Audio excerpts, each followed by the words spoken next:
in brightest day, in blackest night. All other podcasts tremble in fright. Losers cower before the power. Oranges lust and blues you can trust. Indigos feel and white ones heal. Yellows scare and green ones dare. That sapphire love and black hands glove will rock your foundation without hesitation. Chad and Mars face evil's might. Respect their power, for they'll make you see the light.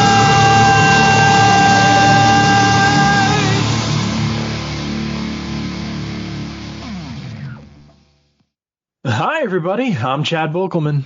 I'm Mark Marble. And this is the LanternCast. Episode 654. Is it 654?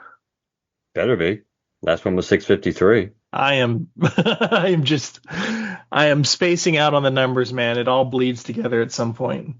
Well, that would make sense when it's not all that memorable, a lot of this stuff, so it's easy to kind of lose track of where the hell we've been. Speaking of where we are, Green Lantern Corps number 18 is out, which is what we're here to talk about tonight. Should I just get into it?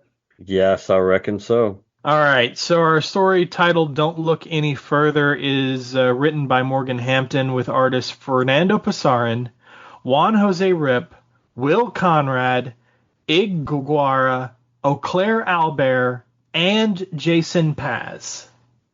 Otherwise known as a recipe for disaster, usually, when you see this many artists in one book. When it's not a special or an anthology. Colorist Matt Herms and Lee Loudridge. Letterer Dave Sharp, cover artist Pasarin Albert and Prianto, and then of course we have our assistant editor Jillian Grant, editor Kathleen Wisniewski, and group editor Paul Kaminsky.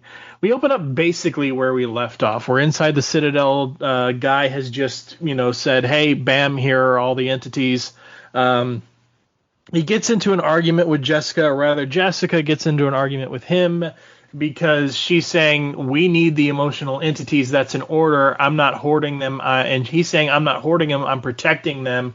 And they're, he's not letting them go. And even though they're out, it's a whole thing. To resolve this, he decides to Vulcan mind meld with her and pull her into the emotional expanse to talk things out. In the meantime, hostiles are incoming, as the Manhunters, including the Manhunter who took over Aya's body, are on their way to Oa. So Joe takes over with a bride for Jessica, who's currently obviously disabled by being locked in this trance state with Guy, and calls everybody to enact the Oan Defense Protocol against the Manhunters.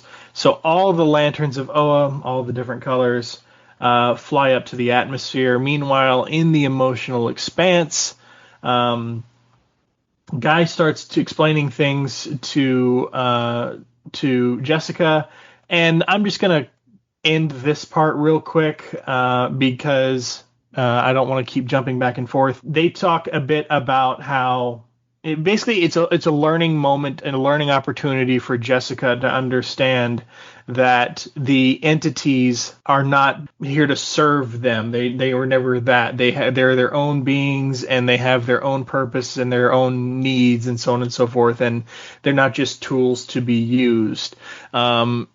Jessica, comes to this understanding. The entities say some interesting stuff. So this is the only time I will read out loud. Guy says that we need to work together and with the entities. Ion says precisely, we cannot exist without the emotion sentient beings feel. But as more learn of our existence, our safety wanes. The Starbreakers, the Manhunters, and the Lanterns, all of you have disrupted us from our natural state. Parallax, Timu Parallax, whoever, says, we have also felt a darkness from another universe, one where a tyrant has nearly destroyed hope and could do the same here, putting us all at risk. Guy Gardner, so far you've proven you can be trusted to protect us.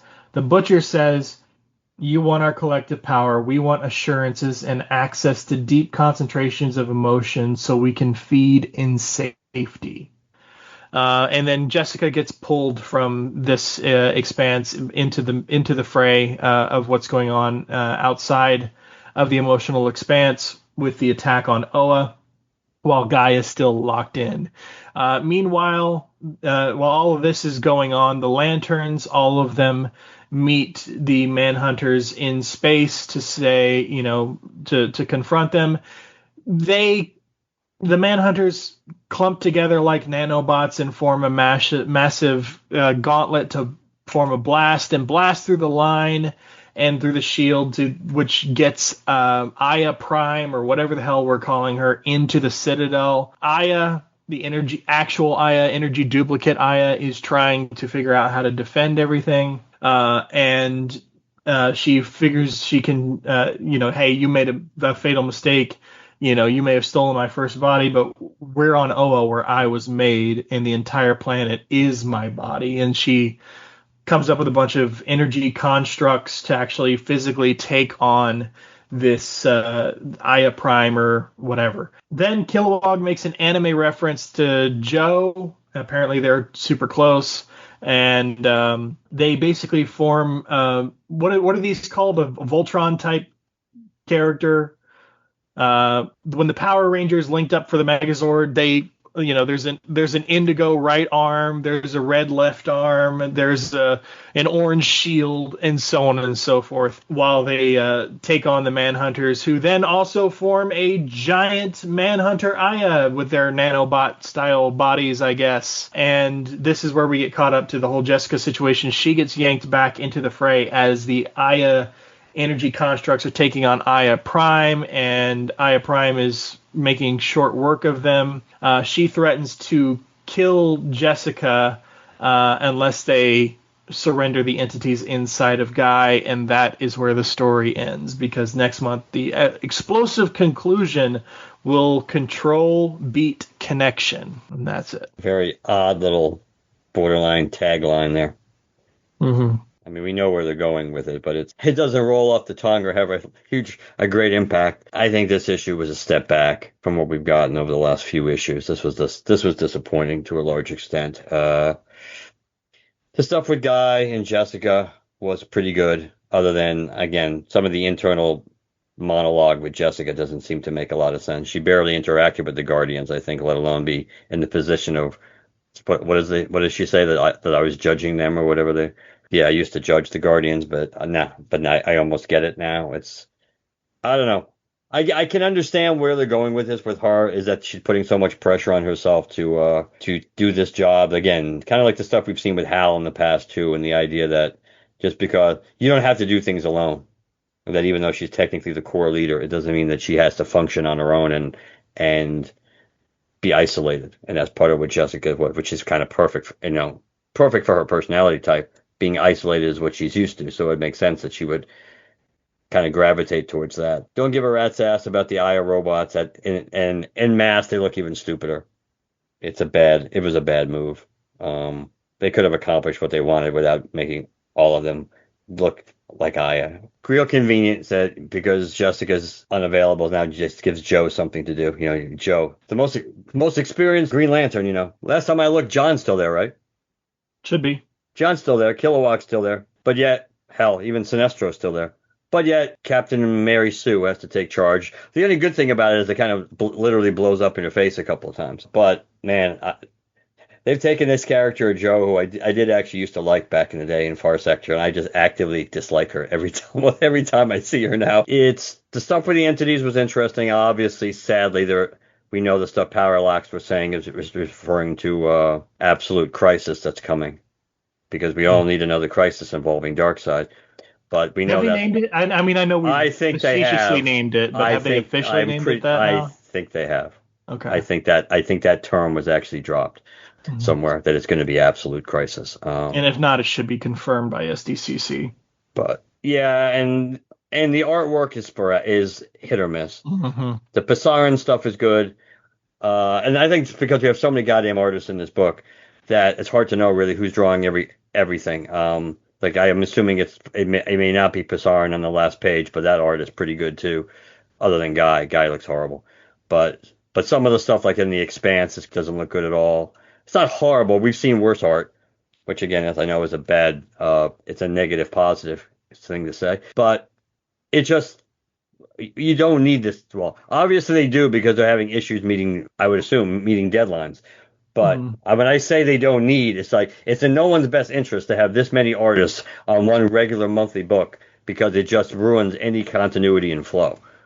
It just doesn't work. So like yeah, it's kind of hard to figure out everything that's Pasarin in this book and what's not. I'm gonna guess a lot of it, probably at least more than I'm gonna say more than 50% isn't Pasarin. You can usually see which pages are definitively, and then there's other pages you're just not entirely sure who the sub artists are. I mean, I don't know what we're gonna get at the next issue. I guess we safely assume that the Manhunters are gonna be defeated. And it'll be more interesting again what the status quo is going to be with the entities. What Jessica's plan is for which is interesting by itself that they had a plan to feed the entities. Now, assuming, unless this was the plan they came up with once they realized they had to gather the entities to fight the Manhunters, it seems odd because we go back to Starbreaker supremacy when the whole plan was once we get done using them, we're going to throw them out and kick them out and to do their own thing and to stay the hell away from us. So they clearly didn't have a plan to feed them then, or it wouldn't make sense for them to, unless they're going to retcon it to say this is why we were confident they would stay away because we were going to feed them some other way. It's okay. I'm disappointed. I think they were kind of peaking in this book, and I think this book kind of like it doesn't slam it to a halt, but I think it kind of stems momentum. It's still better than the Green Lantern book, but we know what's kind of faint praise. That's not a difficult hurdle to clear at the moment. Yeah, no, for sure. Yeah, so 20, yeah, so I guess next issue, 19 should relatively end it because 20 Solicit is talking about the Corps can't catch a break in the aftermath of multiple conflicts, and they talk about down. So it's like clearly a bridge issue between this and our next story arc. So yeah, it should be over by next issue. Well, they tell us it's over next issue. I just mean that Mhm. how it's going to be, what kind of status quo are we going to get from a resolution perspective? Are we going to get any more of an inkling about what they're going to do with the entities by the end of the issue, or is that going to be something that's going to play out in the next arc or wherever, or somewhere down the line? I mean, it's still not a bad issue in the sliding scale. It's just I don't think it's as good as the issues that we've gotten, and we know as you and I were talking about, even if you look at the main cover of this book, man, there's some stuff that's drawn halfway decent, and then there's other stuff that's just not good at all. It doesn't help. The perspective of the top down thing never helps. I have yet to see a good style of this perspective. And like, well, to be fair, can some people do it? Sure, but it's very, very rare. I don't know. It's challenging for most any artist to do this looking down on people as they come up towards you angle thing. And I don't know that even with the good arts that exist on this cover, that even those are particularly great. It's just better than the others. No, I mean there's only like a handful of characters on this page that are drawn well, and as you zeroed in on, of course, correctly, Larfleeze looks so ridiculous. Mm-hmm. Look, I mean, and I'm not a fan of the costume. I don't think either one of us are a fan of the John costume that they've given him, and I'm not sure about the beard look. He doesn't really look all that well like John to begin with since they brought him back in this book. Sam Walker looks okay. Sora's costume completely wrong, but she kind of looks like Sora. Kilowog looks too. He kind of looks like Kilowog, but he's also ridiculously, almost like overly bulky. More and out of proportion bulky. Sinestro looks okay, not great, but okay. Atrocitus is horrible. Again, I don't necessarily know if Atrocitus is drawn by Pasarin because it seems like the ones in the front with the most color are the ones that seem to be absolutely drawn by Pasarin. Monk looks like Uh, the Thing. if that's supposed to be Monk, we don't even know if it is supposed to be Monk. Well, I mean, look at his chin. That's the only thing that's giving it away for me. Yeah, maybe, but didn't Monk have? Didn't he have like facial hair or something? No. Yeah, but that doesn't the body because of the fact that he does look like the Thing makes me think it's not supposed to be Monk, but it could be. Speaking of which, we don't see Fatality on this cover. Mm-hmm. It's a pretty big omission of considering we literally had. Then again, Is Razor on this cover? He's in the issue, but I don't think he's on the cover. Yeah, but Fatality's not. I don't think she's in the issue either. If she is, she doesn't say anything. She may be in the background somewhere. Hmm. I don't know. I just And look at John Stewart's right thigh. yeah. I mean, both to be fair, both his thighs. But you're right Yeah, but because of the the fact one you that's can't see the bent, rest. Yeah, because you can't see the rest of his leg. It just looks like he got a stump. a really, really muscular one. Yes. Yeah. I don't know. It's disappointing. Yep. Agree. I think the best thing about this is the Jessica Guy stuff. I think we have assumed and talked about a bit in our recap and coverage of this series thus far that it's possible Jessica is, it's interesting that Jessica, who is, historically got a lot mentally that and emotionally that she needs to deal with regards to her own fear and managing it, that it's interesting that suddenly she's like this competent core leader and, all this stuff, and that it's possible she's, you know, doing too much. Like we've touched on this a bit. Like remember that brief conversation she had with Simon about getting out there or whatever, a few issues back. Like I think that confirmed it a little bit that they were at least trying to do something like that with Jessica, and this takes it a step further that she's trying to maintain too much control. That's what she sees leadership as, and it's not the right move. And it's safe for her to basically to being I'll just read it. I've been fighting for control since I became core leader, staying in my office, delegating orders, and attaching myself to this impossible idea so it looks like I know what I'm doing, but to be honest, I don't. And then the narrative box says, I assert control because it makes me feel safe, but I can see how it's harmful to others. So I'm glad that they went somewhere. They're doing something with Jessica. I'm glad they're doing something with Jessica, but at the same time, with a cast this big and so many different people to focus on, does that suffer then from a lesser version, very clearly, of our criticism about Odyssey? It's too little, too late. Like you took a little too long to get to the point with what you're trying to do with Jessica. So why are we laying the breadcrumbs if we're going to take this long to get here? I don't know. I don't. I wouldn't go down that road with this because first of all, number one, Jessica is an established character. Jessica is a Green Lantern character that we know Jessica on the surface should. It didn't make a lot of sense why she was given this responsibility. But the reality is that she has been given it, and now she's trying to do the best she can, and she's struggling to find herself. And so this is a journey. It's a journey for her. Yes, for some people maybe it's a little too late. I just think generally speaking, no. And it's not the same with Odyssey because we don't care about Odyssey. We've never had a reason to care about Odyssey. And you're right. They may be friggin' 3 issues from now. There's going to be some kind of payoff. This is why we should care about Odyssey, and it better be a good one as far as related to Green Lanterns, which it probably won't be.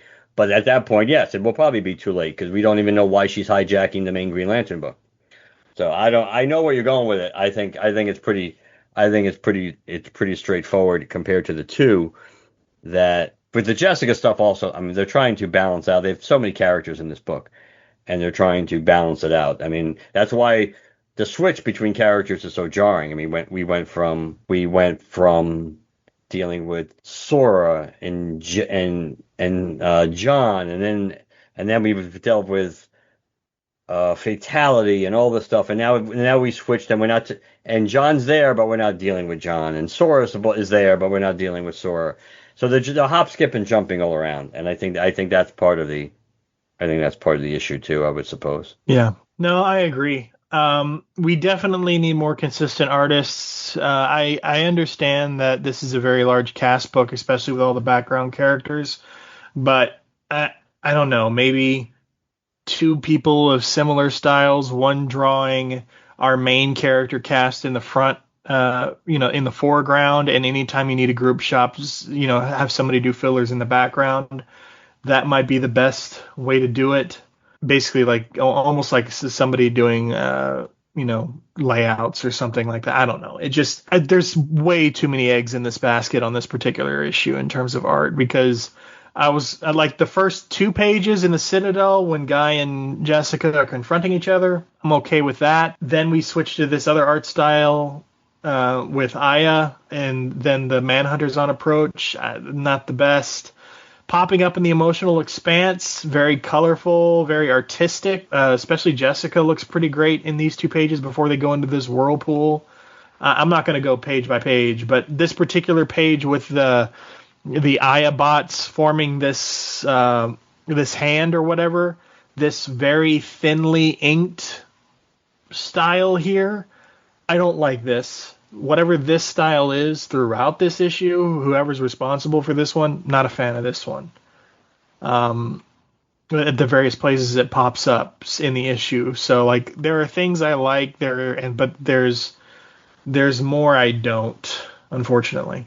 Yeah, I would agree. And again, the fact that it's so inconsistent that you're going from page to page, like you're talking about, that it looks like actually I don't necessarily know if the first page is, I don't actually the first page I'm pretty sure is not Pasarin. So, but the title page is Pasarin. That seems pretty clear that's Pasarin. So I think the best artist in the book is whoever the hell is drawing, like you mentioned, the page when AI Aya is alerting them to the Manhunters are coming, which is the same style we see at the end of the book. That's clearly the same artist. So I think that's the second best. And I arguably I would say that's the art that kind of complements the Pasarin art maybe the most in the book. But yeah, it's a hodgepodge, and it's not because like we've said, we've seen worse combinations of artists and things like that where even if it's trying to do a style or for a reason, like in the anniversary issue, the 0 Hour anniversary issue, where there's so many different artists and sometimes they're trying to capture the 90s flair, even if the artist in particular they're using is not really good. But it does not make for an enjoyable reading slash, let's just say reading, even though it is we're talking about looking more than actually reading, but you get the point. That the visual experience is not as good as it could be because of the inconsistent art. Yeah, I think the last thing I'll say is I'm not very convinced of why. Like maybe just to diffuse the situation, he pulled her into the Emotional Expanse so they could have the conversation with the entities because the rings don't work in the Emotional Expanse because they're not really there. But why, if the whole point was to have her talk to the entities and understand what's going on, when the book opens, they're right there. Yeah, but in order for her to understand why Guy is so vehement and why he's not going to give up the ghost here, I think he made the decision, and I think he's probably correct that because she was being borderline irrational, that she certainly was being my way or the highway. That it's like, well, okay, shit, she's going to make me do this the harder way. The only way she's going to understand. It's the only way she will listen to begin with, and the only way she's going to understand what's really going on is she has to experience it for herself. So that's why he takes her in there. Yeah, I don't know how I need to know more about how the Emotional Expanse works, because he says the Emotional Expanse, home of the entities, we're outside of time and space, only emotion exists here. So when they talk to the entities in the Emotional Expanse, are they also still there present in the Citadel? Because they don't seem to be in the other pages. I would think they are. I would say they're inside a Guy. But you are correct. We don't see them. But I'm going to say maybe they retreated back inside a Guy physically. But you could be correct. They could have the Expanse was like a gateway, and then once Guy went back into it, then the entities went with him. But you're right. We need much more definition, and we're not getting that. So yeah. And is the Emotional Expanse the same thing or different than basically the well on the other side of the source wall, the emotional well that they went to? And if they're not the same thing, how are they different? Yeah, I don't think they're the same. Yeah. So, but Again, still seems to be the best title of the Green Lantern titles being released, but this I did feel, yeah, this I agree, this was a step back. Yeah, hopefully the next issue will get us back on track. But yeah, this is definitely disappointing. So that's All that. right, what's next? Well, briefly, what I've seen, I did see Minions and Monsters last week. Now, I have not seen many. If I don't actually, to be fair, I don't think I've ever seen it in its entirety any of the regular Minion spin-off movies. I'm pretty sure I've seen at least. What are we up to Despicable Me 4? I know I've seen at least three of the movies. I don't think I saw the third one. I don't think I saw the third one, but I did see at least three of the four of those. But I don't think I've ever seen any of the full Minion movies on their own. So I tried to compare them to other movies, obviously based on audience feedback and box office. People didn't like this one as much. I thought it was a kind of an interesting take in general, and because you're dealing with different minions, which is kind of a plus. You're not dealing with the usual suspects that we see with Group. I thought it was entertaining. Do you really need to go see it in the theater? No, you don't. It's one of those things you definitely could wait to go see, but it was it was enjoyable. I thought for what it was, certainly been more enjoyable than Supergirl, but which of course now is Speaking of, my man-made segue for Supergirl. So let's continue the post-mortem on Supergirl, which yes, Supergirl dropped, I believe, 76, 77% domestically last week. As we speak, it's finally has crept over $60 million domestically, and is at a whopping $103 million worldwide. So this movie, I would say, has no chance in hell of getting to 200 million worldwide. And I'd be at this point, you can make a strong case. It would be interesting if this movie makes between 150 and 160 million dollars worldwide, considering how quickly it's dropping. But based on the tradition of this show, probably like the day after we recorded last week about this, that the Hollywood Reporter released their little article about the behind the scenes in all the interesting hijinks and drama behind the scenes. So when we talked last week about the obvious stuff, when they were talking about releasing the numbers of the partnership agreements that they had before this movie came out, that it was pretty clear that they're only doing that because of the fact that they knew the movie was going to bomb. But the fact that they knew the movie was not going to work goes deeper than that, because if you believe the Hollywood Reporter article, regardless of why it's being, why people are volunteering this information, because there's always the Captain America thing, run by people, and people have agendas, and agendas change. So this could very easily be a lot of people who have issues with James Gunn and have been waiting to take shots at him when the bloom, once there's blood in the water and the Teflon is off. That could be a motivating factor for bringing this stuff out. Does not necessarily mean that it's not true, however.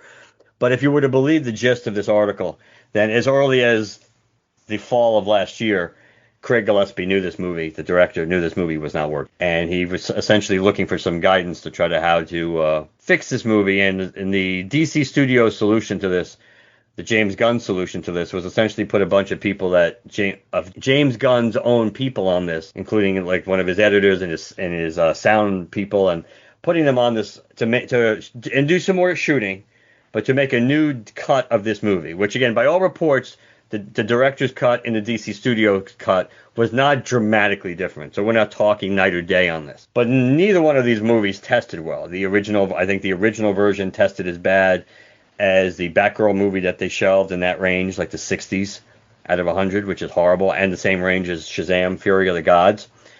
And the studio version tested a tad better, like maybe around 70. At least somebody claims it was tested that high. But instead of continuing to improve the one version that maybe tested a little better, they just decided to do I like that term, the bake off term, where they essentially had a group of test audiences, and they showed them cut A and cut B to see which one they liked best. And they didn't really like either cut best, but again, maybe the DC Studios cut, the Gunn cut, if you will, was a slightly more positive. So that's the version the studio decided to release. Now, the Gillespie cut, supposedly, according to the review, the test scores, that the movie was longer. It was about 16 minutes longer, I think. It had more development for Krem, so he was less of a one-dimensional villain. And maybe surprisingly to some, that seemed to get a better score, literally, when it comes to music. That the use of music and songs in the Gillespie version got a higher score than it did for the Gunn version. But So Gillespie, his hands were kind of like tied from that moment going forward. Anything he wanted to do, add or change in the movie, it's kind of like he had to make his case why he should be able to do it. And so there was a lot of drama behind the scenes, if you believe the Hollywood Reporter article about, and the fact that they knew they may not have thought this movie was going to bomb the way it did, but they knew this movie was not working at all, and they were holding their nose when they said, "Hey, if we get to 300 million, we'll be happy." Now you know why. I don't like the bake-off idea. Like, I think because it implies that like their decision making was whichever these two tested best, that's what we're going to release, as opposed to what I would think would be the smart move, which would be take the positive feedback you got from the Gillespie cut and the positive feedback you got from the studio cut, and then make your final cut so that it includes the positive aspects of both cuts. Yes, assuming there's a dramatic difference in what the positives are. I think they did go with some. Well, the creme stuff is definitely dramatic. One of the dramatic differences, even if it's the only one. Yeah, I mean, again, you're up because Krem was a horrible villain. So if you made him more fleshed out, more two-dimensional, it would have helped. The fact that I think they did go with did go with some of the choices because that final fight scene with Supergirl. I mean, the studio cut wanted to use girls that just want to have fun. So they didn't go with that. So I think they did. I think they did do a little of maybe they did do a little bit of that, or they adjusted maybe some tweaks, or maybe that was one of the things Gillespie made his case for, and they said okay. But yeah, it seemed odd also that they had one cut that tested slightly better too, and instead of just trying to keep refining that one cut, they just said, well, we're kind of done with this. It's like we have this cut, we have that cut. We'll see what the test audience would say, and whichever one is they like more, we'll go with that one. If there's no real difference between the two, then we're going to go with our cut, which is what they ended up really doing. The other thing I found interesting was that it was apparently seen internally as a test of whether this new universe would succeed beyond Gunn's direct projects, and apparently, its failure is raising questions about that strategy. They definitely have a lot to learn from Marvel Phase 1 and 2 in that regard, I think. Even though now that we know that Gunn was, even if it wasn't 100% directly involved, that it was his people involved, that Gunn has more responsibility now for the creative choices, at least in the theatrical release, than just so he has to bear a little bit more responsibility now too. Yeah. All right. What's next? You tell us, Chad. Where should I go? Figures, exclusive stuff, or ornament? Let's do figures. So this is the one of the things that hit. To be fair, I think both of these things kind of hit today. But regardless, apparently McFarlane is doing another wave of figures, 6 figures. These are not collector's editions, so they're not like the wider box with more accessories than normal, different hands, like all that shit. It's actually just, your standard box stuff that you've seen with these McFarlane figures in. We've got a Black Adam, we've got a Kid Flash. There are 2 platinums, one of which is a black mask, which looks okay. The other 3 figures, which I think are the highlight of the wave, are, well, one, it's rare that we get classic Silver Age Brainiac, so that's kind of cool. Does he look lame? Sure, but that's the point. And obviously the big ones, the reason we're talking about this to begin with is that we have a classic Sinestro. By that, I mean black and blue suit. He comes with what looks like definitely the translucent yellow power battery and a couple of constructs. And then the other platinum chase is the big kahuna of them all for us Lantern fans. We're getting an Alan Scott Sentinel figure. He's in his Sentinel costume. The only critique I would throw at it is that apparently the green parts of the costume are metallic, as opposed to a matte or a flat or any other sort of style of painting. It looks strange to me, at least in photographs. It may look better in person. I tried to find some information on when these are releasing, but apparently they're already in stores in some places. Like ahead of any official announcement from DC or McFarlane. So apparently they're just already out there in the wild. It is an interesting wave. I won't be getting any of these. But not even Sentinel for real? Nah, I'm not an Alan Scott guy. I know it's unique because it's Who would have ever thought they would have done a version of the Alan Scott Sentinel costume, which was kind of cool. I mean, short-lived in the big picture, but it's still not as cool as this classic costume. But it was. I'm torn on the metallic stuff because I see your point, but I thought the metallic stuff made it look interesting. And plus they do a lot of metallic on some of the lanterns. They have done metallic before. I shouldn't say they have done it on some, not many. I just think it looks strange against the flat red. Yeah, I would agree with that. It's almost, in a way, it's almost too bad they didn't have a regular matte Sentinel, and maybe just the Chase's Sentinel would have been the metallic version.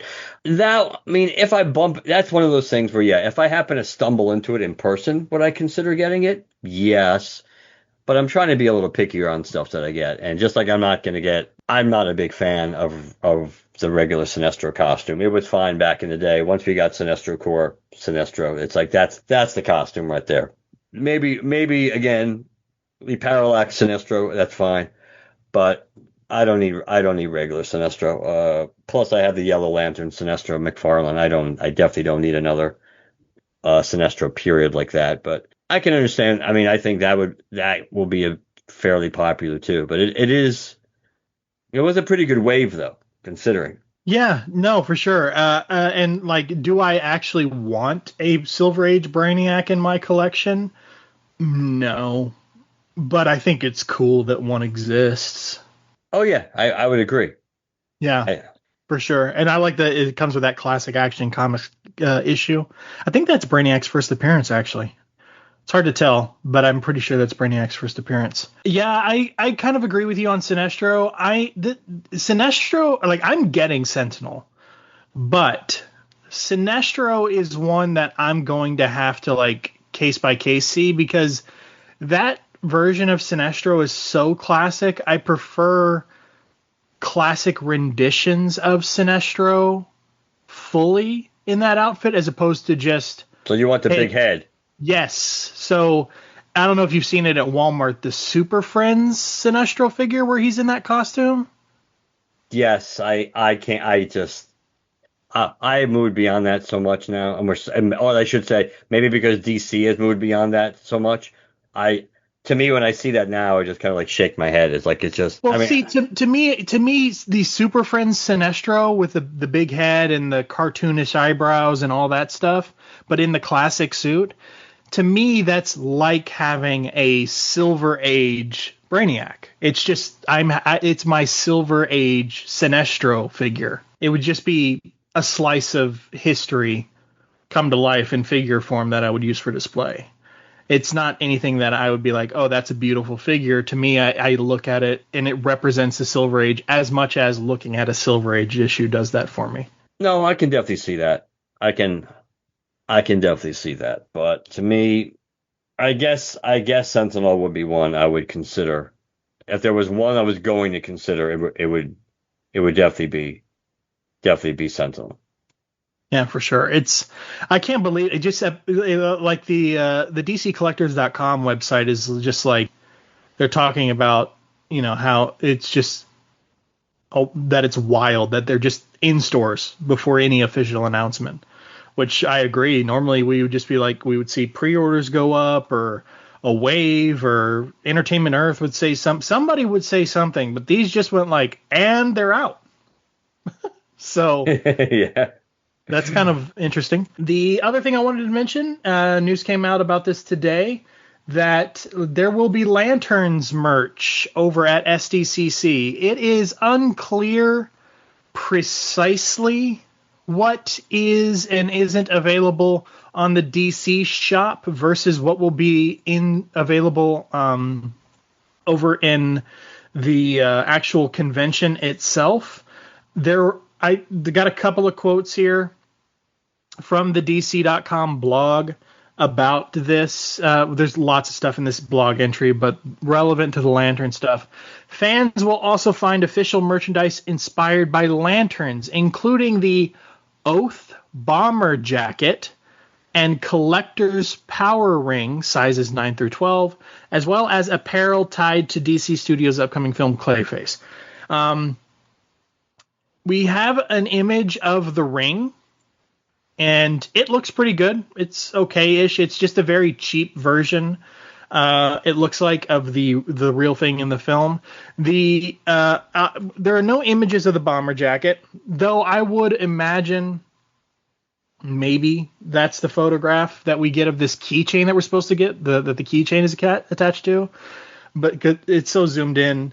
It could just be attached to a bag instead of like a zippered pocket on a bomber jacket. But the keychain looks really cool. It's the lantern that we see in the trailer, attached to a gold chain with a gold clip. It's pretty cool. Oath bomber jacket, nowhere to be found. I am told by sources that the Oath bomber jacket is exclusive to SDCC and won't be available in the DC shop. That is not confirmed, but I would tend to trust the source. And then as far as what is available in the DC shop, all we know is the quote, for fans not attending SDCC, DC shop will offer a special online collection celebrating the Silver Age Lanterns, Clayface, Absolute Green Arrow, Absolute Catwoman, Zatanna, and more. So, but that's very vague. Obviously, it doesn't tell us what of the things to expect. So all we see thus far is the ring and the keychain, and apparently there's an Oath bomber jacket on the way. What that means, what that looks like, I don't know. It would be odd if the bomber jacket didn't make its way eventually into the shop, because how many of those do they really think they're going to sell? Because it's going to be crazy expensive. Yeah, I'm thinking like 120, 150. Probably at least, especially if it's really leather. I don't know. I would suspect that might be something that becomes available retroactively. Mm-hmm. But I suppose for the average fan, that I think they probably would be happier that the ring is going to be available through the store, but the shop, as opposed to just the ring being like a San Diego Comic-Con exclusive. But yeah, for sure. Again, we have no idea what's actually going to be available in the shop. I hope and expect the ring and the keychain to be at the very least. If that is the case, I'm planning on getting at least 2 keychains, just because I definitely want one, but I also know how much wear and tear a keychain can get. So, yes. I definitely don't want to end up losing it and then being upset that I only ended up getting one. So I'm definitely going to end up getting at least 2 of them. Yeah, the ring, I'll have to see more photos, see what the price is. Obviously, it's not going to fit me. It might if my weight loss continues to pay off. But are you planning on getting it just so you have it in your ring collection? I think it will depend on how much it is. Yeah. I am lucky to be at the point where I have enough Green Lantern rings where I don't feel desperate. I have to get one just so I have one. Nor do I feel that I have to be a completist, because it's not like I have every one that they've ever released in any way, shape, or form. So I don't feel pressure that I have to go out and get this new one. I'm not 100% I don't love the new design of the ring to begin with, but yes, would I like something from the show? Yes. So we'll have to see. It all depends on how reasonable. It was like that McFarlane Hal Jordan bust. It's like, hey, if the price were reasonable, that would look pretty cool. But when we saw what the price point was, it's like, no, it's not worth the money for me. Yeah, so definitely keep your eyes out on DC announcements, because usually, at least with shop stuff, they tend to do a pretty good job of announcing things. Though I would imagine, I don't buy things from DC, especially even directly when they go live on DC.com. It's not an experience I've had. But I would imagine the soonest they would go live is San Diego itself, like a simultaneous release with the con and then also online. But it's possible, just to drive traffic to the booth or whatever, that it may be a few days after the con, a week after the con, that it drops online. Again, none of this confirmed, so just do what you will with the information. The last thing merch-wise I wanted to mention is a totally random find. Christmas is coming up. It's July, but Christmas is coming up, and I am a fan of Hallmark ornaments, and Last year was my first year ordering from what they call the Dream Book, is basically the catalog that they come up with that announces all the Hallmark ornaments that will be coming for the holiday season in advance, so that you can place your pre-orders, because they come out in waves. Some of them drop in July, some of them drop in October. So you got to get your pre-orders in. So last year was the first year I did that, and I went to my local Hallmark store up the road about a week or two ago to put in my pre-order. And while I was there, they already had the standard, like, mass market printed whatever ornaments. So basically, like, you guys know, when you go to, or Mark, I guess, Mark, when you go to Walmart and you're looking at all the Christmas decor, there's the aisle that has the ornaments. There's always a section of mass-produced Hallmark ornaments where they're just in a little display window in each of their little packages. Those mass-produced ornaments are already out, and there's like a couple of stands or whatever inside of Hallmarks. In there is a recreation of All-Star Comics number 36 from the Golden Age, and it's got it's a flat yellow comic, and it says All-Star Comics on it, and a molded version of the Trinity, Superman, Batman, and Wonder Woman, are on the front in the foreground, and painted onto the cover behind them in the background are Hawkman, Jay Garrick, and Alan Scott.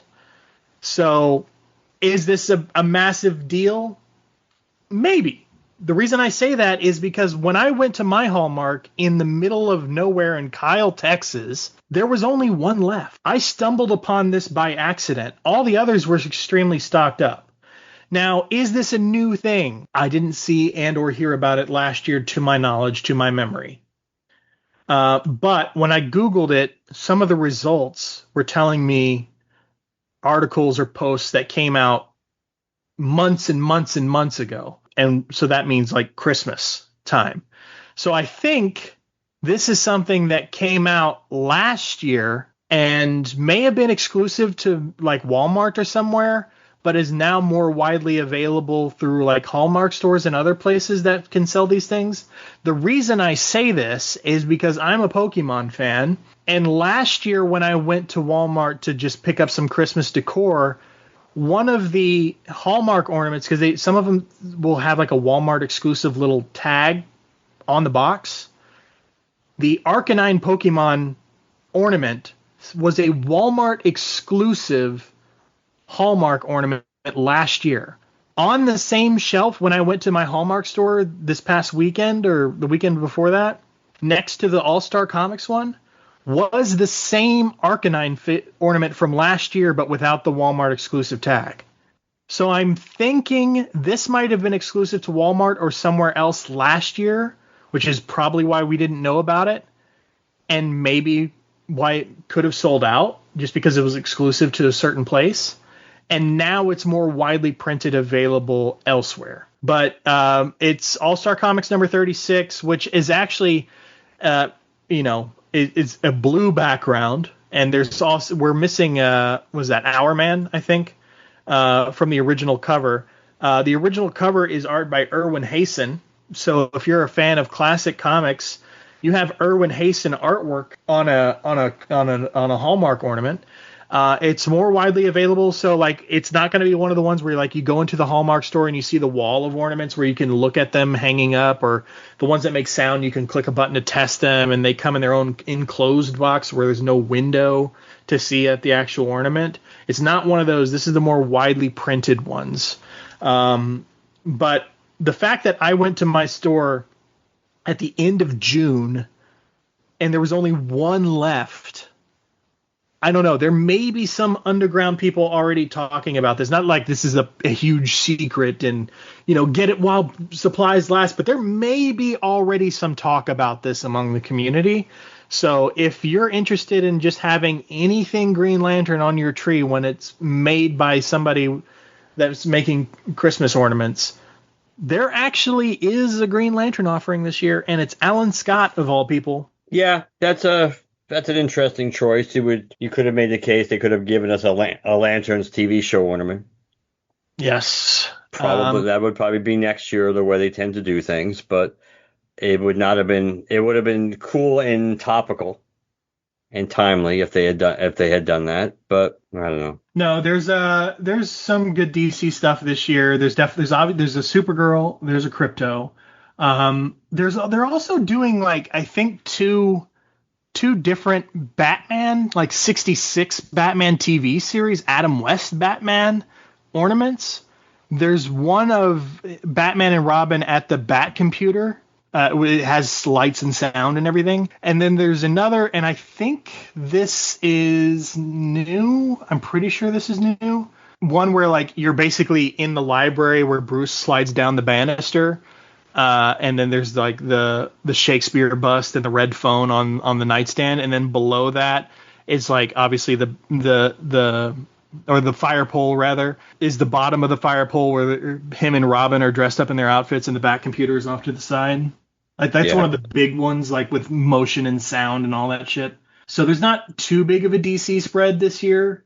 But that All-Star Comics one, I honestly just walked into Hallmark to fill out the form, and I saw that they had a little stand with ornaments already. I was like, well, let me take a look. Oh, look, that Arcanine Pokemon figure from last year that was exclusive is not exclusive in here this year. Oh, what's this? Oh, shit, All-Star Comics? And I pretty much immediately, I did not have a lot of extra cash to spend, but I still spent the $11.50 that this thing is priced at. Yeah, that would have been surprising too, to me. But yeah, I mean, I think it's cool. I mean, it's cool that it's cool that might still be available in general, but it's cool that they just made it. I think that's some of the stuff is. I mean, let's be honest. A lot of Christmas ornaments these days are ridiculously obscure. Because nothing says Christmas like a Halloween 2 Michael Myers ornament. But well, there are people who are making Halloween trees. I know, I understand this, but still, we know there's a lot of things that are definitely being packaged as Christmas ornaments that are nothing says Christmas like Darth Vader. Nothing says, and I like this ornament, but nothing says Christmas like Jaws with the three barrels connected to him. Nothing. That's not very Christmassy on any level, but still. No, for sure. I get you. There are some other ornaments that like I already pre-ordered. Like for instance, my Christmas stuff. It's hard for me to find decor because my color scheme for Christmas is blue, silver, and white, as opposed to red and green or any of the other colors that people put together for Christmas more traditionally. But there's I saw that they were putting out like a blue and white silver decorated Santa Claus figure and a matching reindeer figure, and so I went in there to make sure I placed all these orders early, and I just so happened to run into this thing, so I thought it was worth mentioning. Now that I'm giving you guys a 6-month advance head notice. Yeah. So, all right. Anything else? No, I don't think so for tonight. All right. Well, if people want to reach out to us, what do they do? LanternCast@gmail.com. Their website is LanternCast.com. You can follow us on Blue Sky, Twitter, Facebook. Use hashtag GLCast to track us down. We're on Apple Podcasts, Spotify, Podbean, wherever you listen to us on, whichever platform. Please leave us a positive review. And last but not least, if you'd like to leave us a text or a voicemail, 708-LANTERN, and let us know what you think. We should probably mention we are also now on YouTube. And I don't mean like, there's new videos or whatever. Well, technically, I guess. Our YouTube channel is as it always has been. But now the podcast is available there. Yes, it is. I don't know if you didn't do any playing around with it since they went up, did you? No, I haven't touched it. Yeah, neither have I. Yes, they are there. So that is another way to listen to us on. A way to find us and listen to us. Yes, there are some episodes that are missing because YouTube is much more stingy about copyright. We are not going to go back and edit all that stuff for re-release. We'll just be more careful with future episodes, and it's not like we've been putting copyrighted material in recent episodes for a good long while now. But regardless, if YouTube is one of the places you've been wanting to listen to the show, it is now there. So you should be able to listen to it wherever. There's no like special video or anything behind it, but it's just another way for you to listen to the audio should you so choose. This is true. All right. Good night, everybody. Good night.